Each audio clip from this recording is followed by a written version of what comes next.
Hello, and welcome to Confessions of a Successful Leader, hosted by me, Andrew Tallents, the self-coaching expert. In each episode of the show, we hear the insightful confessions of a successful leader who wants to inspire others to live their professional and personal dreams. I am always keen to hear your feedback, particularly in relation to the kinds of leaders you would like me to invite onto the show in future. But for now, sit back, relax, and enjoy the rich insights from our special guest.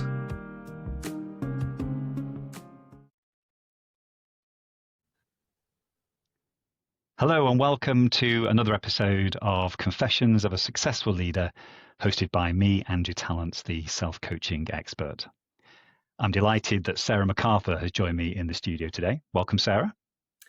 Hi, Andrew. Great to see you. Looking forward to hearing your story today. Before we get into that, our audience knows we always like to hear a little bit about you in your own words. So tell us about yourself and where your current focus is. A little bit about me, Sarah McArthur, and born and raised on the West Coast of the United States, and currently am focused on a couple of things. One is a new documentary about a great leader, Frances Hesselbein. It's called Defining Moments. Also working together with a man named Alan Mullally on his book, and editor-in-chief of Leader to Leader Journal. Super, thank you. And I know you're very busy and you travel an awful lot, but when you're not working professionally, what is it that you do to have those moments where you either just refresh or re-energize or just something that's your time?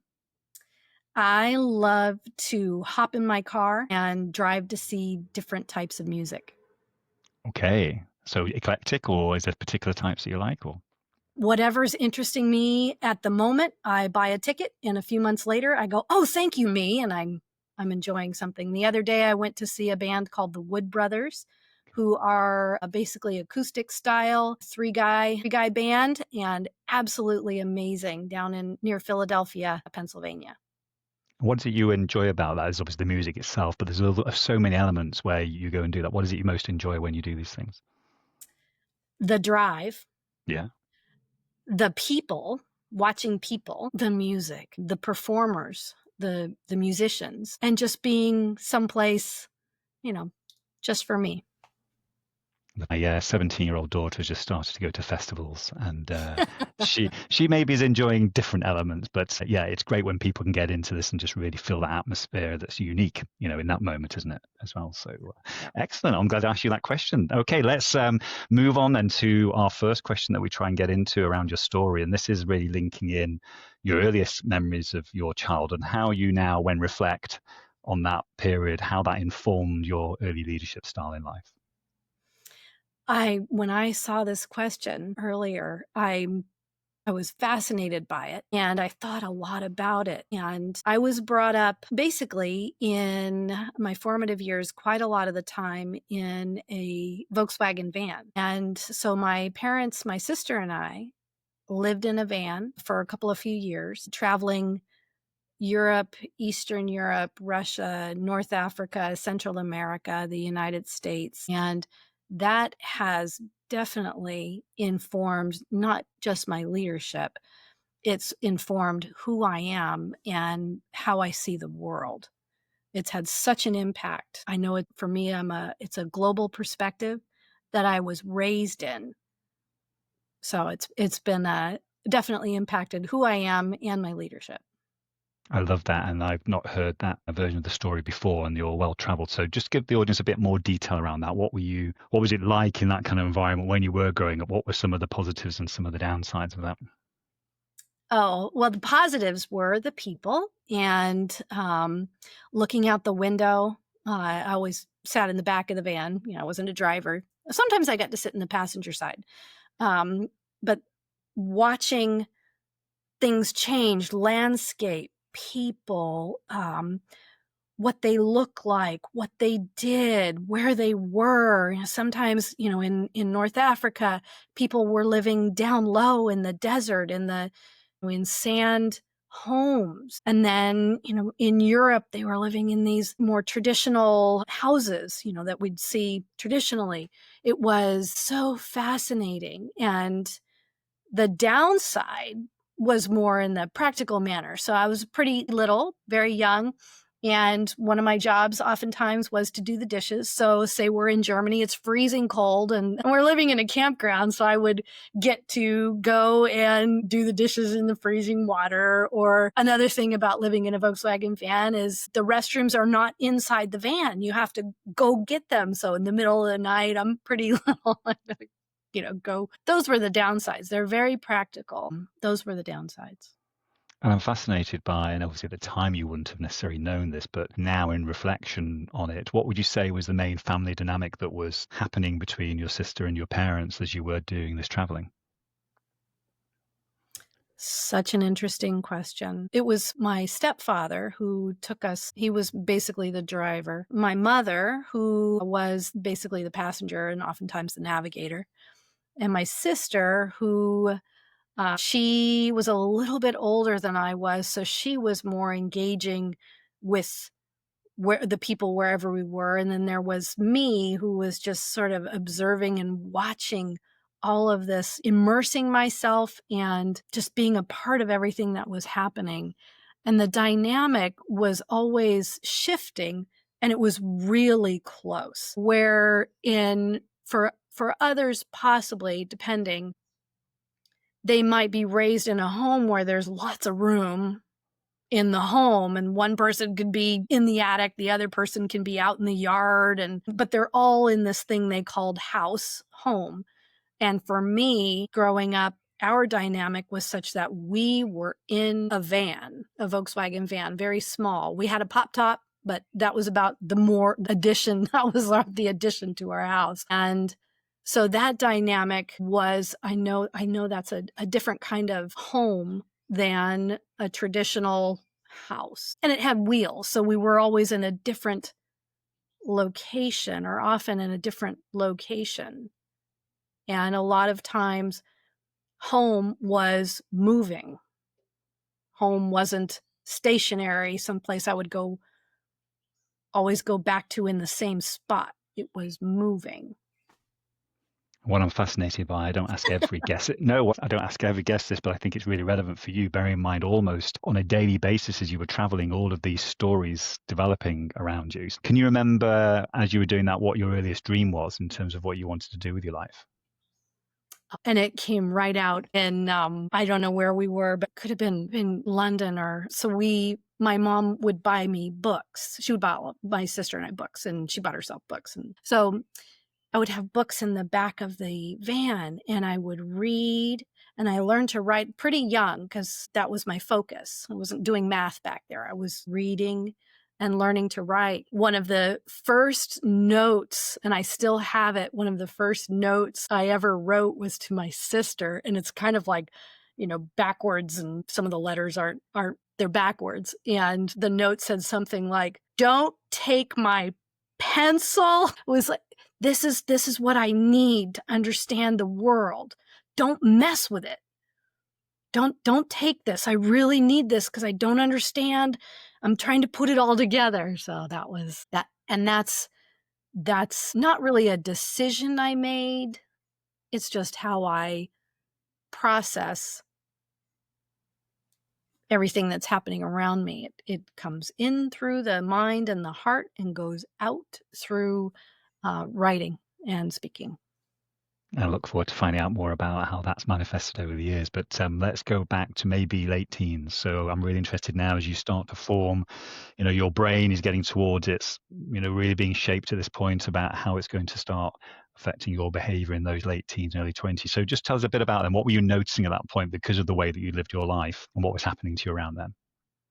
So by the time I was 16, 17, we weren't living in the van anymore. And I missed the van. I really, we were still traveling around more. My stepfather was a probation officer, so he had to go to work every day. My mom was working at the American Language Institute, San Diego State University. So we were settled, and that's uncomfortable to be just in one spot, not learning, not absorbing lots of different things, but getting very, very deep into where I was. And how did that then lead into what you decided to do in terms of the next professional thing that you looked to do? I'm not sure. So the next professional thing I decided to do wasn't really professional. It was going to school, going to University of Oregon. So I did go out of state, and I did actually leave in a Volkswagen van with a dog. It wasn't like I changed much. It was like I got to experience staying in one place for a few years like that, and then I've got to go. This is my, I'm 18, I'm an adult, or 19, off we go. And so I moved to Oregon and went to school at the University of Oregon studying English, because when they asked what I wanted to major in, I was like, well, I know how to read and write in English. I'll major in that. It just seemed very simple. Next indicated step right there. And also environmental studies, because I see too, in going around lots of different places, that sometimes, because sometimes one of the most important stakeholders, that's what I call them now, one of the most important stakeholders isn't taken into account in progress.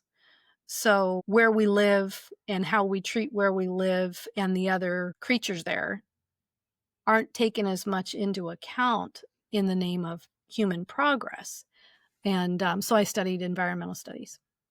Super. And what was university life like for you at that point? Obviously, you'd gone in the van, and what did you find in terms of the way that you lived that university life? So I was someplace else. I was learning a lot. I had my own car, which was like a Chevy Chevette. So I would, drive up and down the coast between Oregon and San Diego, back and forth a few times. I think that was my next phase of learning about the world, more than just where I had been with my family. So that was the next phase of expansion into, learning about myself, learning about what intrigues me in life, and then also putting that together with how do I help to make things better for everyone who is here on Earth, basically. Love that. And so where did that lead you to once you gained those insights and started to understand more about those things? What then happened next? I moved back after being graduated, I moved back to San Diego, and I really wanted to be in publishing. I love English. I love the written word. I love reading. And so I wanted to be in publishing. And so I worked my way into that. Took me a little while. I had a number of jobs. I, at one point, was working 3 jobs, and one was at Victoria's Secret at the retail store in San Diego. One was Kids Against Cancer. So I drove a motorhome around to the different elementary schools to help kids learn about the dangers of smoking. And then I was working with my father at his, he had a bag business. So they were very different. One was retail, dealing with customers and cash register and the public, customer service. One was teaching the kids about health, and one was creative and accounting. I mean, accounting meaning counting the grommets that go onto the bag. So each one of those jobs was different, and each one paid. And then I had a volunteer position with a little newspaper because I really wanted to be in publishing and reading and writing and books and journals. And so I volunteered because nobody would hire me for that yet. So I volunteered with a little newspaper, little newsletter. And then every week I went to one of the publishing houses, big international publishing house that was located in San Diego. And every week I went to the human resources head of the human resources, somebody had put me in contact with him, poor guy. And so every week I went and said, so do you have any jobs for me yet? And he'd say, well, no, Sarah, we'll let you know when we have one. I go, okay, see you next week, every week. And finally, I think it took, 6 months. I mean, I was persistent. And finally, a position opened up. It wasn't in books and journals, it wasn't editing. It was as an advertising coordinator for the journal division. And I did that. And then after a year, they moved me to finally, I became a production editor in the professional publishing part of the department of the publishing house. And so that's where I got to put periods on the end of sentences and all that fun stuff, and did that for about a year, and then moved to Panama. I was offered a position to be managing editor of an English language newspaper in Panama City, Panama. So I moved down there and did that for about a year, and it just goes on and on to where we are today. Good. Well, let's summarize some of that with some of the highs and lows, because obviously as managing editor, you have then the responsibility, it's your name over the door. So as you started to progress into more leadership roles, I guess, both leading yourself and other people in production of those publications, etc. Just talk about what you were learning, again, about what maybe had served you for a little while and maybe wasn't serving you as much now in those kinds of positions. Yeah, so where I really started to take on leadership roles was at the Panama News in Panama. And I ran up against one of the reporters who adamantly wanted his perspective to influence the whole newspaper. And the publisher was on the fence, sort of agreed with him and sort of agreed with me. And that was the first time where I felt I was in one, direct conflict with someone who was at the organization, and two, where it mattered what I thought. So at previous positions, I just did my job. The period goes here and everybody agrees, and that's great. But this, now what I thought mattered enough that people were listening, other people in the organization, including the head of the newspaper, were listening to my opinion or what my leadership decision was. And though didn't in the end agree, he had to take a side, where today, in my leadership today, I find I'm less picking a side, as now I'm more in the position of the publisher of the paper. I'm less in a position of taking a side and far more, as much as possible, including all of the stakeholders, that we are all making a decision sort of democratically. And that definitely informed how I lead in anything that I am provided the opportunity to be, that leader person. I'm including, to me, it's very important to include all of the voices who are contributing. One, for their engagement and fun, for sure. And two, because that's what makes it ours. And what we do is so much better than what I do. It's really interesting what you're saying, because you were saying the words that were coming up for me were in that first role where you realized that your opinion really mattered and there were all these different stakeholders, and maybe then we're thinking about, we need to judge this situation, as you say, and now it's about being discerning in terms of who are all the different voices in the room. And I'm afraid so many organizations don't actually really listen to the voices in the system. They choose not to hear them. So it's a lovely sort of environment you've created there about this journey that you've been on. So during that journey, created the framework for us about where it was and where it's got to. Just talk to us about maybe a couple of the highs and lows on that journey and the learning from those. Well, a low would have been that learning right there at the Panama News, because it just felt bad not to understand it, really what was happening. But it's part of the journey. So those lows, they're great, because today, in the things that I get to be a part of or lead, I have integrated that learning to what I get to do today, and it's just beautiful. So a long time ago, Frances Hesselbein, she used to say that she learned from Peter Drucker, founding father of modern management. Frances Hesselbein is a great leader who was the former CEO of the Girl Scouts and Presidential Medal of Freedom recipient, the highest award you can receive in the United States for opportunity, volunteerism, her work in those as a pioneer in those areas. And she told me a long time ago that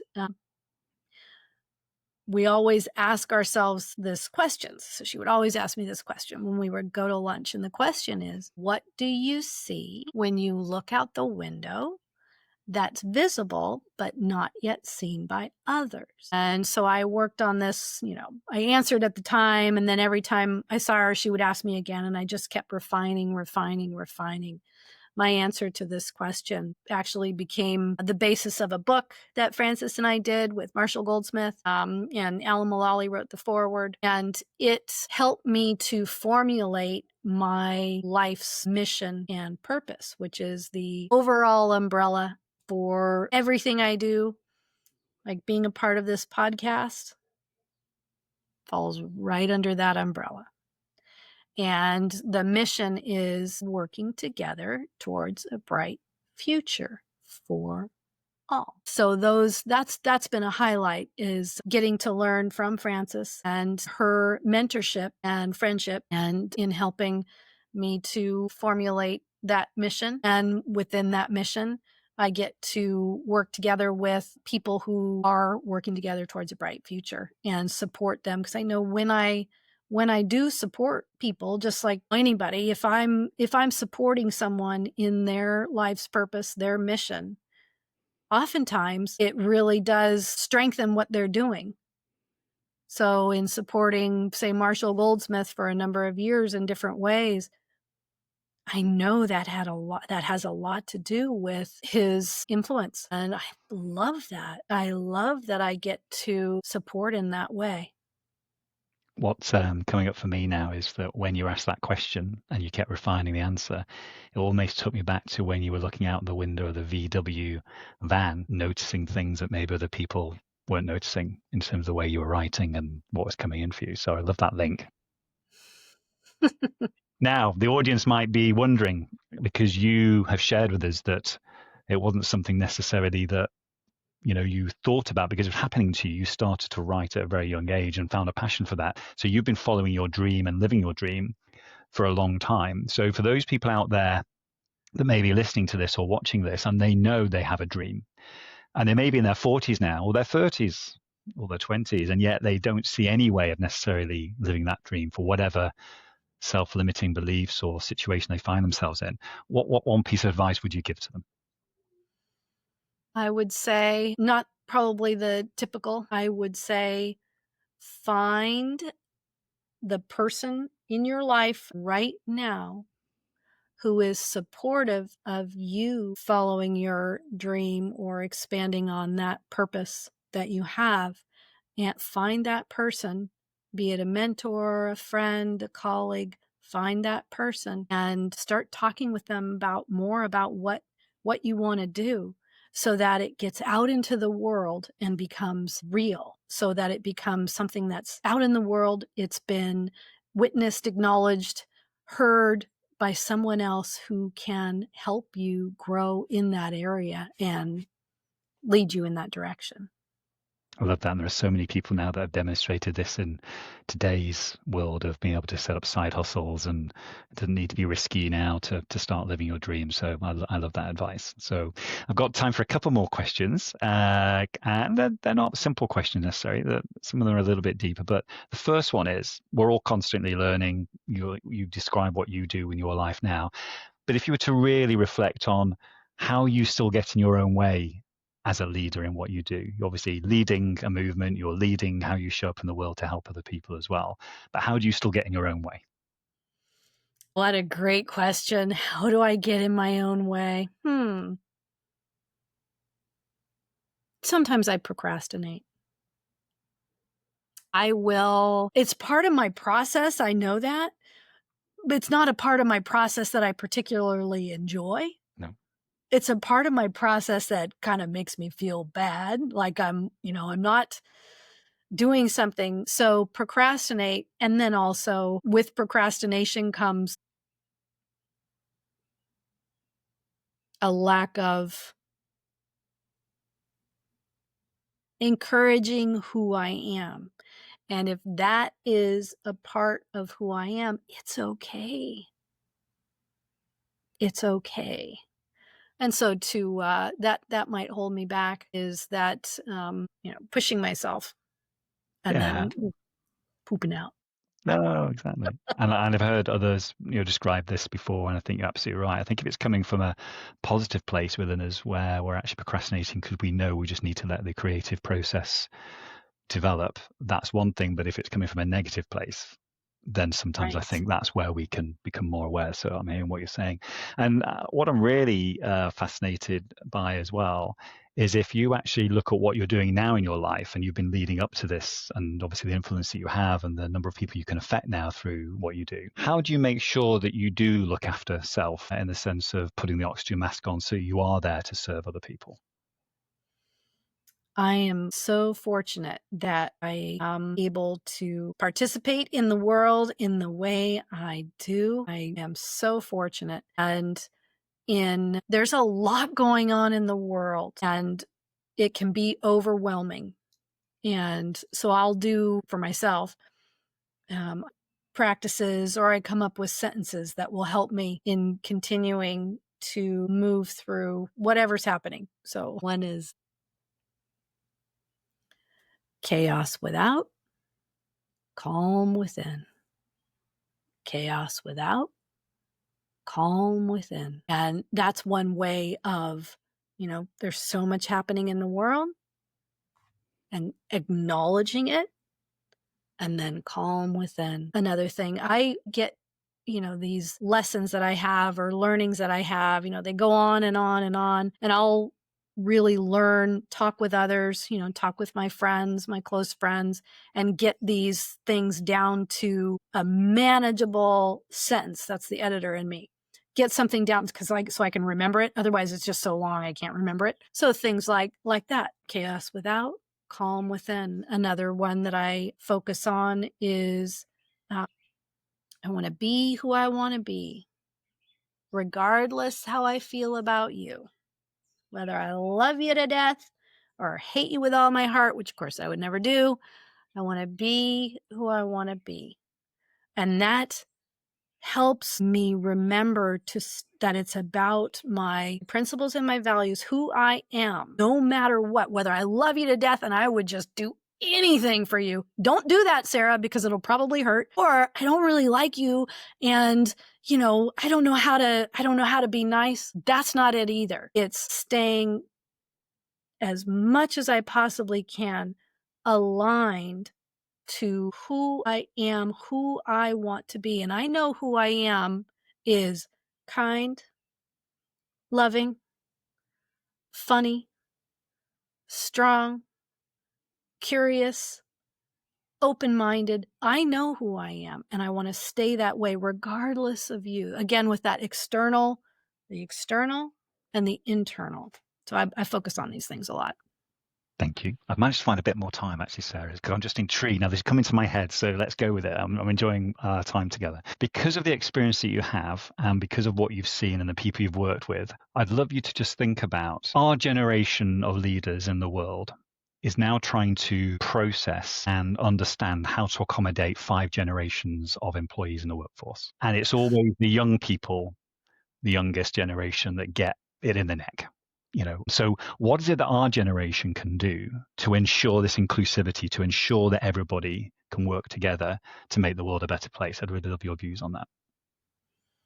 I love that question. A couple of things come to mind, and they come from the people that I've worked with so closely over the last 20 or 30 years. One is Marshall Goldsmith. And Marshall, to me, breaking it down very simply, is Marshall as an executive coach. He has taught us how to say please and thank you. He's taught us how to accept a gift and not say, oh, stinky gift, I don't like it, take it back. He's, accept the gift because it's given because it's given. Frances Hesselbein, she taught us about tradition with a future. So when she was at the Girl Scouts, she led the redesign of the pin that had been around, 50, 60 years. And the pin was like an eagle and very strong, Girl Scouts. And she changed it to a more feminine 3 female faces. And some of the women and girls did not like that new pin. They wanted to wear the old pin, tradition. Some people, some girls and women, like the new pin. They didn't want to wear the old pin. They wanted this beautiful new pin. And Frances said, that's okay. Whatever you'd like to do. We have the old pin. We have the new pin. You choose. Tradition with a future. And the third is Alan Mulally, who Frances described as the leader of the future for his service at Boeing and Ford, in especially turning around Ford during the financial crisis, the Great Recession in the early 2000s. And his principles and practices, working together principles and practices, are implemented and upheld within the culture that he creates with the working together leadership and management system. And it's extraordinary. The little things like, well, not little, but things like when he arrived at Ford, the employee survey, 35% approval for leadership. Totally normal, normal numbers, 35% normal. When he left, 95%. And that's just one measure. There's also the financial measures and the unions and everything that he led the turnaround of. Was all the stakeholders were a part of that turnaround.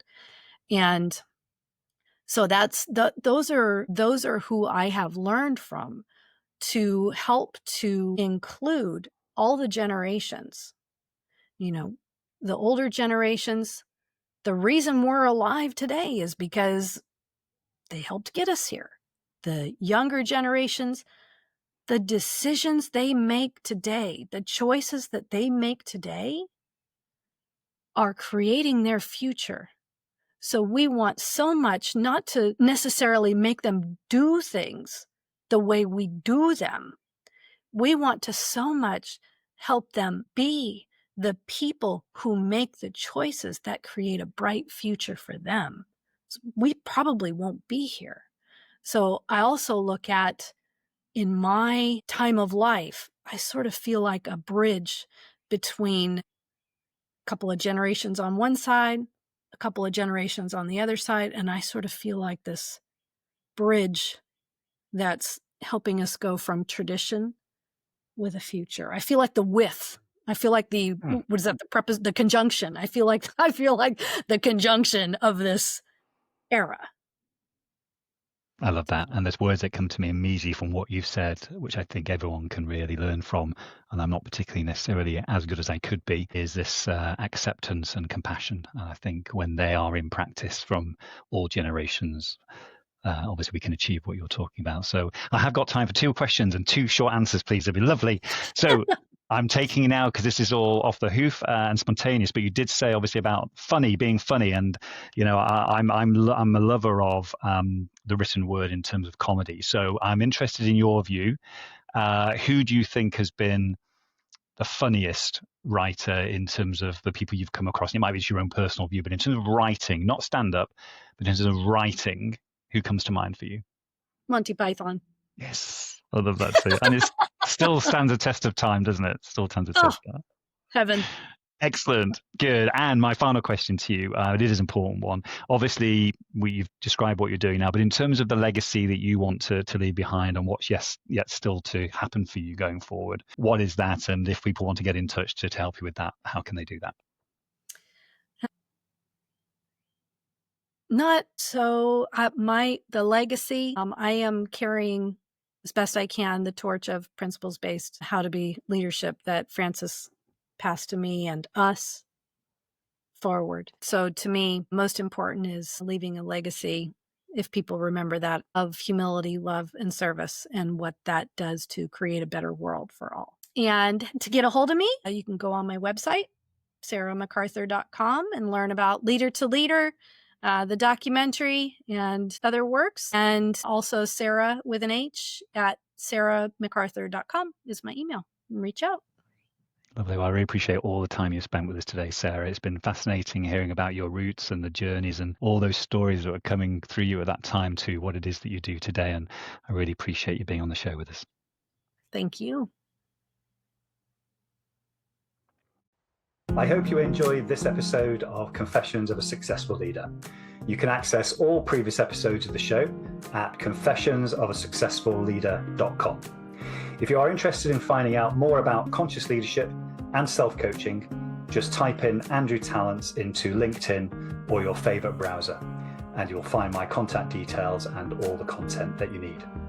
Until next time, don't forget to stay present, curious, and above all, conscious.